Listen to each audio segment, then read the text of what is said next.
নমস্কার, এমসি একাডেমির পক্ষ থেকে তোমাদের সকলকে জানাই স্বাগত। আজকের ভিডিওতে আমি তোমাদের সঙ্গে শেয়ার করব রিমিডিয়েশন অ্যান্ড নিউ মিডিয়া। তোমরা সকলেই জানো ট্র্যাডিশনাল মিডিয়া থেকে ডিজিটাল মিডিয়ার একটা হিউজ ডিফারেন্স আছে, সেটা নিয়ে আলোচনা করব এবং সমস্ত স্টুডেন্টদের একটা কমন প্রশ্ন, ম্যাম রিমিডিয়েশন কি, সেটাই আজকে আলোচনা করব। তার আগে বলে রাখি, আজকের ভিডিওটা যদি তোমাদের ভালো লাগে অবশ্যই তোমরা লাইক করো, কমেন্ট করো, শেয়ার করো এবং journalism and mass communication related অনেক ভিডিও পেতে আজকে অবশ্যই আমাদের চ্যানেলটা তোমরা সাবস্ক্রাইব করো এবং পাশে থাকা বেল আইকনটা অবশ্যই ক্লিক করো। আজকে তোমাদের নিশ্চয়ই প্রথম প্রশ্ন হবে, ম্যাম রিমিডিয়েশনটা কি। আমি একটা ছোট্ট বিষয় তোমাদের বলি যে রিমিডিয়েশন, হোয়াট ইজ রিমিডিয়েশন অ্যাকচুয়ালি। বেসিক্যালি কি হয়, every new medium refashions older media, and older media also reshape themselves to stay relevant. মানে প্রত্যেকটা নতুন মাধ্যম কিন্তু কি করে যে পুরনো যে মিডিয়াটা আছে সেটাকে নতুন ফ্যাশনে আসে। দেখবে আমাদের ফ্যাশনেও তাই, আগে যখন রেখাজি যে চশমাটা পরতো, মানে যে সানগ্লাসটা ইউজ করতো, সেটা এখন আবার এসছে। রেখাজি যে শাড়িগুলো পরতো সেটা আবার এখন ঘুরে ফিরে এসছে। আমাদের পুরনো জিনিসগুলোই কিন্তু নতুন মোড়কে আসে, নতুন ভাবে আসে, পুরনো ক্যারেক্টারিস্টিক্স গুলো থেকে নতুন কিছু অ্যাড অন হয়। এই বিষয়টাকেই আমরা রিমিডিয়েশন বলি। এবং যে ওল্ডার মিডিয়া সেটা যে রিশেপ নেয়, কেন রিশেপ নেয়? এই সময় দাঁড়িয়ে, এই যুগে দাঁড়িয়ে যেন সেটা রেলিভেন্ট হয়।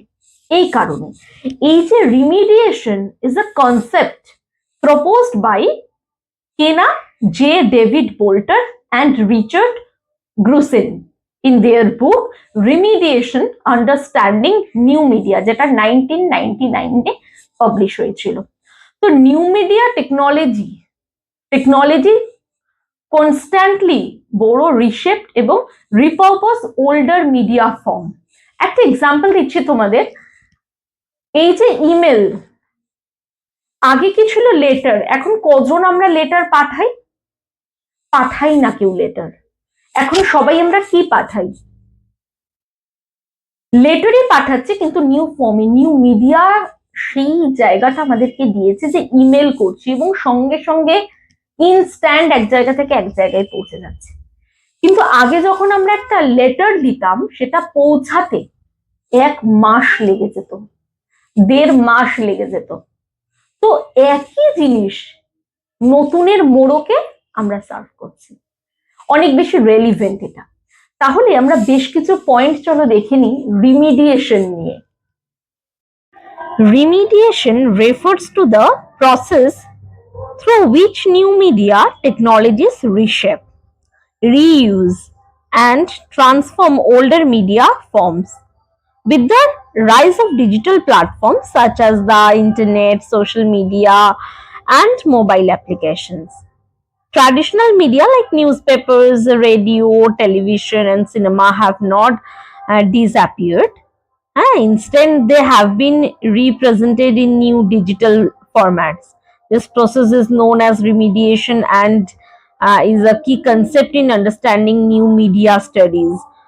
বেসিক্যালি রিমিডিয়েশন বলতে বোঝায় এমন একটা প্রক্রিয়া যেখানে নতুন মানে মিডিয়া পুরনো মিডিয়ার রূপ, বিষয়বস্তু ও কাঠামোকে গ্রহণ করে এবং তা ডিজিটাল আকারে উপস্থাপন করে। ডিজিটাল যুগে সংবাদপত্র, রেডিও, টেলিভিশন বা সিনেমা হারিয়ে যায়নি, বরং তারা নতুন মিডিয়ার মাধ্যমে নতুন রূপে ফিরে এসেছে। এই পুরনো নতুন মিডিয়ার সম্পর্ক বোঝার জন্য রিমিডিয়েশন কিন্তু একটা গুরুত্বপূর্ণ ধারণা আমরা বলতেই পারি। এরপর যদি আমরা বলি যে what is remediation, basically the concept of remediation was introduced by J David Bolter and Richard Grusin. মানে রিমিডিয়েশন তত্ত্বটা প্রথম দেন জে ডেভিড বোল্টার এবং রিচার্ড গ্রুসেন। তাদের মতে কি না, নতুন মিডিয়া কখনোই শূন্য থেকে তৈরি হয় না, বরং তা পুরনো মিডিয়ার কাঠামো ও কন্টেন্টকে নতুন প্রযুক্তির মাধ্যমে পুনর্গঠন করে। ফর এক্সাম্পল অনলাইন নিউজপেপার দেখতে পাচ্ছ, borrow from print newspapers. OTT platforms borrow storytelling techniques from television and cinema, মানে টেলিভিশন অনুষ্ঠান থেকে যেটা বলছে ওটিটি প্ল্যাটফর্ম এসছে, প্রিন্ট মিডিয়া থেকে অনলাইন নিউজ পোর্টাল এসছে। তো এতে কি বোঝা যায়?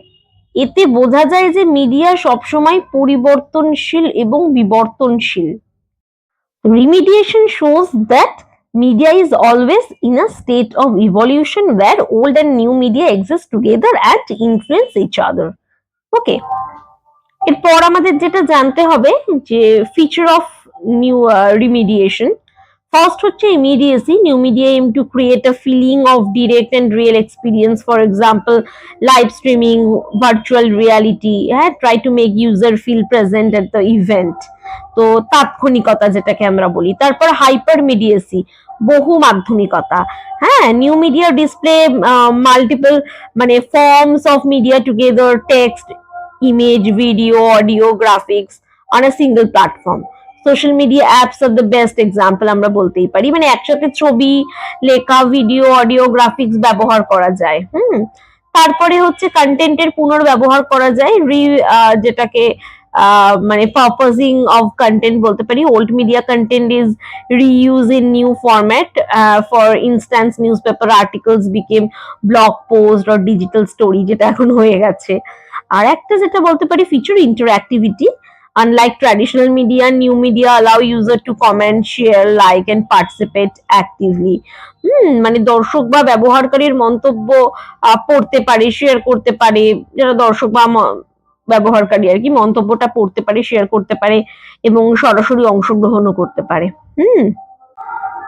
নিউ মিডিয়ার যদি আমি কিছু এক্সাম্পল দিই, যেমন নিউজ পেপারস থেকে অনলাইন নিউজ পোর্টালস হয়ে গেছে, হ্যাঁ, মানে e-paper, live update, video news, hyper link যুক্ত হয়েছে। রেডিও বলতে পারি যে traditional radio programmes are now available as podcast on platforms like Spotify, Apple podcast, এগুলোতে দেখতে পাই। টেলিভিশনটা ওটিটি প্ল্যাটফর্মস হয়ে গেছে। TV content is now stream on platforms like Netflix, Amazon Prime, Hotstar, allowing on demand viewing. Film হয়ে গেছে digital বা social media ক্লিপসে, যে film trailer, scene, reel are shared widely on YouTube, Instagram, Facebook. তো এই হলো আমাদের বেশ কিছু আমরা এক্সাম্পল রিমিডিয়েশনে, যেটা আমি বললাম। তো basically remediation highlights that new media do not replace old media completely but rather transform and modernize them, আধুনিক করেছে। It helps media organizations reach a wider audience and encourages user participation. In the digital age, remediation has increased accessibility, speed and engagement. Understanding remediation is essential for students of media studies because it explains the relationship between traditional media and new media in today's communication environment. Okay, remediation দেখায় যে নতুন media পুরনো মিডিয়াকে ধ্বংস করে না, বরং তাকে নতুন রূপ দেয়। এই প্রক্রিয়ার ফলে তথ্য আদান প্রদান হয়েছে এবং আরো দ্রুত, সহজ, অনেক বেশি অংশগ্রহণমূলক হয়েছে। তাই জন্য মিডিয়া মানে সায়েন্স যারা পড়ে বা স্টাডিজ যারা পড়ে, তাদের রিমিডিয়েশন কিন্তু খুব গুরুত্বপূর্ণ একটা টপিক, এটা আমরা বলতেই পারি। মানে এটা পুরনো এবং নতুন মিডিয়ার পারস্পরিক সম্পর্ক বোঝাতে কিন্তু সাহায্য করে। আমি বোঝাতে পারলাম যে রিমিডিয়েশন কি। আশা করি আমি যে প্রেজেন্টেশনটা তোমাদের পরপর দিলাম, যে লেখাগুলো দিলাম, তোমরা বুঝতে পেরেছো। তোমরা পারলে তোমাদের যদি হাতে নোটবুক থাকে তোমরা অবশ্যই সেগুলো নোট করে নাও। আশা করি তোমাদের কোনো প্রবলেম হবে না। আজকে যে বিষয়টা পড়ালাম এটা কিন্তু ক্যালকাটা ইউনিভার্সিটি, বর্ধমান, ওয়েস্ট বেঙ্গল, মানে অ্যাকচুয়ালি ইন্ডিয়ার বিভিন্ন ইউনিভার্সিটিতেই কিন্তু একটা প্রযোজ্য। এটা কিন্তু সবারই জানা উচিত এবং যারা এন্ট্রান্স দিতে চাইছো তাদেরও কিন্তু এই টপিকটা জানা উচিত। তাহলে আজকে অবশ্যই তোমাদের মানে নিচে কমেন্টে জানাও যে আজকে তোমাদের এই বিষয়টা তোমাদের ভালো করে তোমরা বুঝতে পেরেছো কিনা। যদি তোমাদের কোনো কনফিউশন থাকে অবশ্যই আমাদের হোয়াটসঅ্যাপ করো, আমাদেরকে মেল করতে পারো, আমাদেরকে ফোন করতে পারো।